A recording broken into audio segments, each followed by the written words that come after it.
किया। एंड हम इतनी दूर क्या जाएं भाई, इंडिया और पाकिस्तान के बीच में जो कॉन्फ्लिक्ट हुआ था तब भी यही सेम चीज सामने आई थी। पाकिस्तान ने यूज की थी चाइनीज सर्वेलेंस, उन्होंने उनको पिन पॉइंट एकदम एक्यूरेट रियल टाइम डेटा दिया था। इनफैक्ट इतना ज्यादा कि पाकिस्तान को एक एक चीज पता थी। हम एक भी अपना वेक्टर यानी एक पर्टिकुलर एयरक्राफ्ट कहीं इधर से उधर मूव करते तो पाकिस्तान को सब कुछ पता था। फोन पे ही कॉल करके बोल देते थे ये जो मूव किया है ना इसको वापस कर लो। एंड अगर ईरान वॉर पे वापस आए, जब 2025 में कॉन्फ्लिक्ट हुई थी बिटवीन इजराइल एंड ईरान, तब ईरान यूज कर रहा था जीपीएस। बट उनके लिए गेम चेंजर हो गया जब उन्होंने जीपीएस को डिच करके, जो कि एक अमेरिकन टेक्नोलॉजी है, उन्होंने यूज किया बेदू, जो कि एक चाइनीज टेक्नोलॉजी है। मतलब पहले जब ईरान ने टारगेट किए तो ये जीपीएस के थ्रू जैम कर देते थे। ईरान को पता भी नहीं रहता था कि वो एग्जैक्टली टारगेट हिट किया कि नहीं, या एटलीस्ट डाउट में रहते थे वो हमेशा। बट 2026 में अभी जो लेटेस्ट वॉर हुआ तब पिन पॉइंट एक्यूरेसी से यूएस बेसिस को धराशाही कर दिया ईरान ने। कैसे? क्योंकि ऊपर से सैटेलाइट्स थी जिन्होंने इनको पूरा रियल टाइम डेटा दिया। आज के डेट में तो अगर आपके पास ये सैटेलाइट्स ना हो तो आप वॉर लड़ ही नहीं सकते। अगर आप भी मेरी तरह वॉर एंथुसियास्ट हो तो आपने बहुत बार देखी होंगी ये वर्ल्ड वॉर 2 की फिल्म्स कि कैसे डी डे पर फ्रांस के बीचेस को रिक्लेम करती हैं ये एलाइड फोर्सेस। कई सारी मूवीज में भी देखा होगा आपने, ह्यूज इतना बड़ा बिल्डअप ऑफ सोल्जर्स, सब ये आ रहे हैं इकट्ठे होकर पूरी जंग छेड़ने, ठीक है, एक आइलैंड को या बीच को कैप्चर करने के लिए।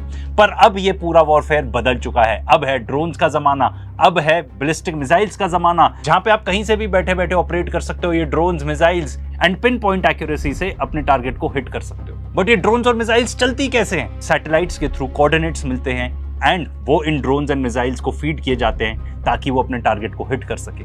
एंड सर्वेलेंस का जमाना है भाई, ये सिर्फ सीसीटीवी कैमरा से आपके शहर ही नहीं सर्वेल हो रहे, ऊपर से सैटेलाइट से सब कुछ देखा जा रहा है। तो भाई अगर प्लान भी हो रहा है कि बिल्डअप किया जाएगा सोल्जर्स का, तो सैटेलाइट्स के थ्रू सब पता चल जाएगा।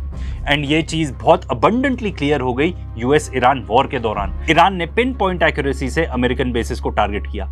एंड हम इतनी दूर क्या जाएं भाई, इंडिया और पाकिस्तान के बीच में जो कॉन्फ्लिक्ट हुआ था तब भी यही सेम चीज सामने आई थी। पाकिस्तान ने यूज की थी चाइनीज सर्वेलेंस, उन्होंने उनको पिन पॉइंट एकदम एक्यूरेट रियल टाइम डेटा दिया था। इनफैक्ट इतना ज्यादा कि पाकिस्तान को एक एक चीज पता थी। हम एक भी अपना वेक्टर यानी एक पर्टिकुलर एयरक्राफ्ट कहीं इधर से उधर मूव करते तो पाकिस्तान को सब कुछ पता था।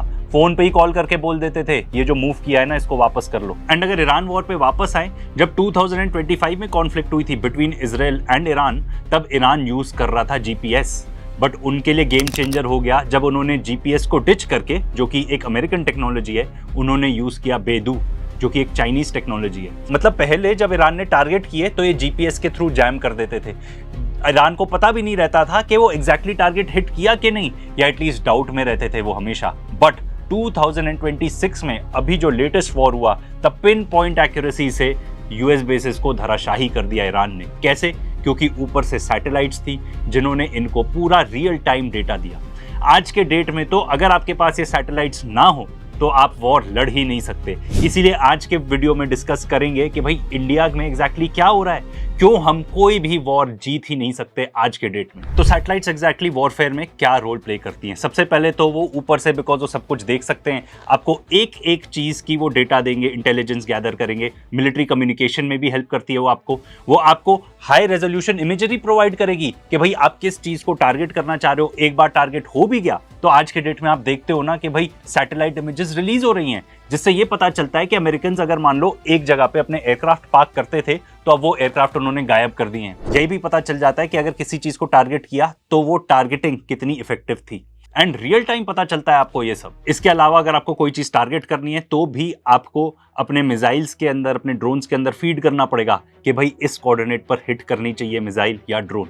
सिक्योर कम्युनिकेशन भी देता है आपको अगर आपकी खुद की सैटेलाइट्स हो। एंड देखो, जब भी वॉर लड़ा जाता है तो हमको तो ऊपरी ऊपरी चीजें दिख रही हैं, एक्चुअली में बहुत सारी इंटेलिजेंस गैदर की जा रही है, एक एक चीज की अपडेट लिए जा रही है कि भाई सोल्जर्स कहाँ से कहाँ मूव कर रहे हैं, किस तरफ जा सकते हैं, एक एक एयरक्राफ्ट कहाँ पे पार्क्ड है, एक एक रेडार कहाँ पे पार्क्ड है। आपको क्या लगता है कि ईरान ने ऐसे ही टारगेट कर लिए इनके $billion वर्थ ऑफ रेडार्स? तो जीपीएस है जो कॉमनली यूज होता है। इनफैक्ट जीपीएस हमारे फोन्स में भी यूज होता है। हम कहाँ जाना चाहते हैं, गूगल मैप्स भी जीपीएस ही यूज करता है। बट ये अमेरिकन है, ठीक है, तो ये अमेरिकन मिसाइल्स, इजरायली मिसाइल्स, इन सब के लिए तो बहुत बढ़िया चलता है। बट अगर आपको असली में सॉवरेन बनना है, अगर आपको किसी पर भी डिपेंडेंट नहीं रहना है, तो आपकी खुद का सैटेलाइट का नेटवर्क होना चाहिए ऊपर। रशिया का हो गया ग्लोनास, गैलीलियो हो गया यूरोप का, एंड चाइना का जो कि बताया जा रहा है one of the best right now, the most accurate, वो है बेदू। तो वर्क कैसे करता है? अगर आपको खुद का सिस्टम चाहिए, खुद की सैटेलाइट्स चाहिए, जितनी ज्यादा नंबर ऑफ सैटेलाइट्स रहेंगी उतना ज्यादा एरिया आप सर्वेलेंस कर पाओगे,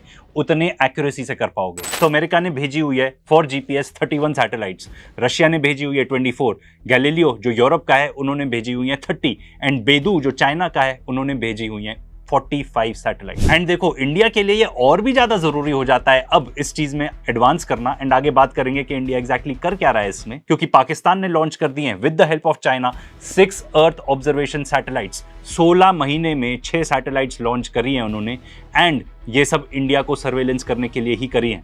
एंड खास तौर पे बताया जा रहा है कि जो कश्मीर का एरिया है उसके ऊपर नजर रखने के लिए ये सब किया गया। एंड वी ऑलरेडी नो कि पाकिस्तान ने बेदू को बहुत इफेक्टिव तरीके से ऑपरेशन सिंदूर के दौरान यूज किया था। इंडिया आज के डेट में इवन दो हमारा ऊपर सैटेलाइट नेटवर्क है, हम जीपीएस क्यों यूज करते हैं? एंड स्पेशली क्योंकि हम एक बार पहले धोखा खा चुके हैं। कारगिल वॉर के दौरान यूएस ओन करता है जीपीएस, उन्होंने बोल दिया था हम आपको देंगे ही नहीं। ये बताया जा रहा है कि एक टेररिस्ट को परस्यूट कर रही थी इंडियन आर्मी, ठीक है, एंड अपना ड्रोन भी लॉन्च करती है, बट वो ड्रोन जाके कहां गिर जाता है?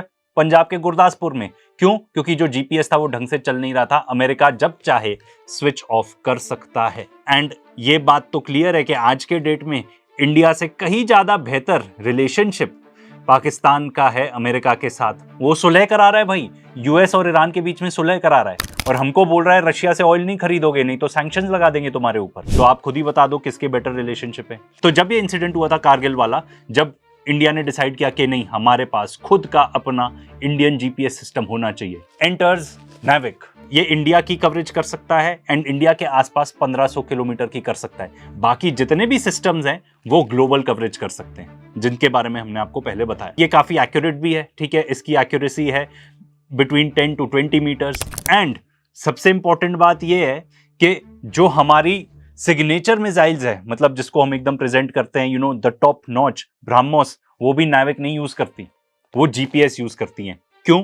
आगे सुनो। तो बेसिकली आपको कॉन्स्टलेशन ऑफ सैटेलाइट्स चाहिए रहता है इस सिस्टम को ऑपरेट करने के लिए। नाविक जो है हमारा इंडिया का, उसकी 7 सैटेलाइट्स हैं, एंड आपको कहीं कहीं वेरिंग रिपोर्ट्स मिल जाएंगी, बट बहुत सारी रिपोर्ट्स ऐसी हैं जो बताती है कि बहुत इश्यूज फेस कर रहे हैं। स्पेशली इनमें एक एटॉमिक क्लॉक होती है, ठीक है, सैटेलाइट्स के अंदर, वो रन आउट हो जाती है, तो फिर आपको नई सैटेलाइट लॉन्च करनी पड़ेगी आई बिलीव।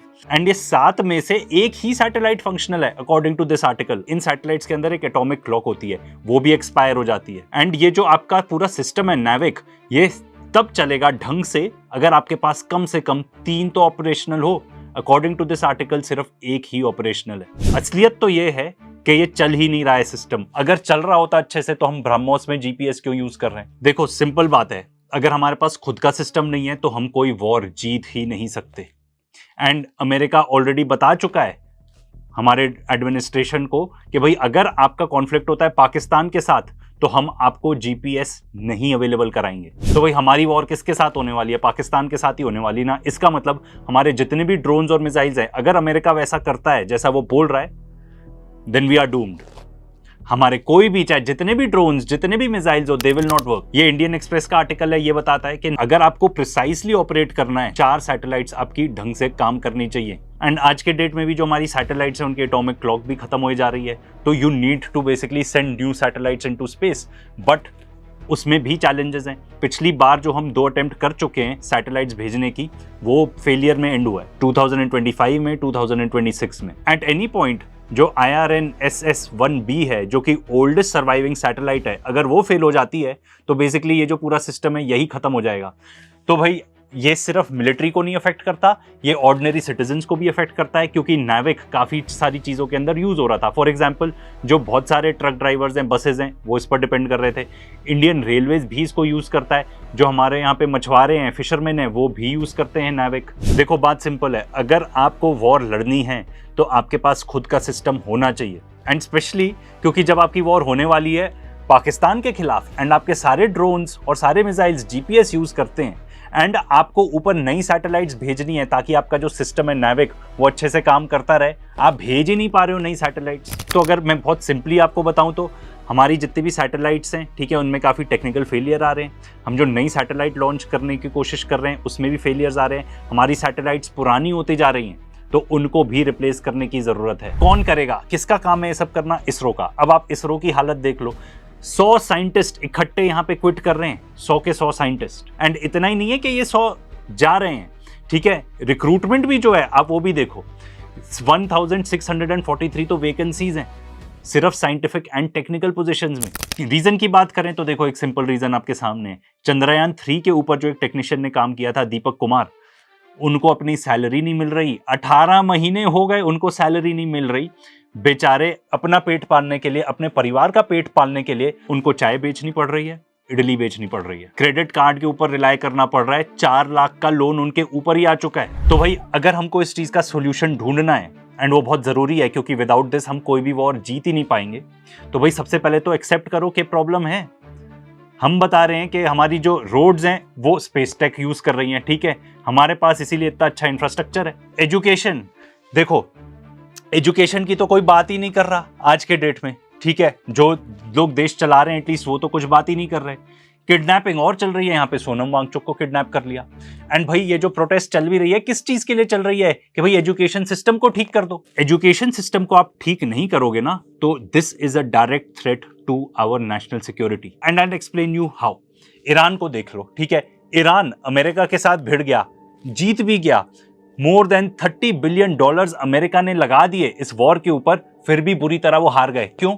क्योंकि ईरान में जो पॉपुलेशन है वो पढ़ी लिखी है। वहां पे जो, अगर आप स्टेम ग्रेजुएट्स भी देख लोगे ना, जो साइंस एंड इंजीनियरिंग रिलेटेड जो ग्रेजुएट्स हैं, तो विमेन का परसेंटेज इज हायर।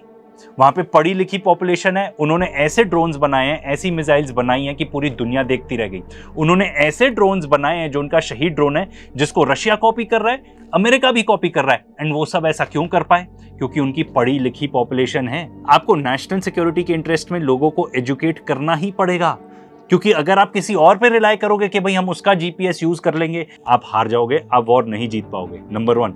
सेकेंडली, अगर आप दूसरों से हथियार भी खरीद रहे हो, then also you are not sovereign. तो भाई अब 2 चॉइसेस हैं, या तो इस चीज को सीरियसली लिया जाए, एजुकेशन सिस्टम को भी ओवरहॉल किया जाए, जो हमारे इसरो है उसको भी ओवरहॉल किया जाए, वहां पे लोगों की सैलरी तो कम से कम दी जाए।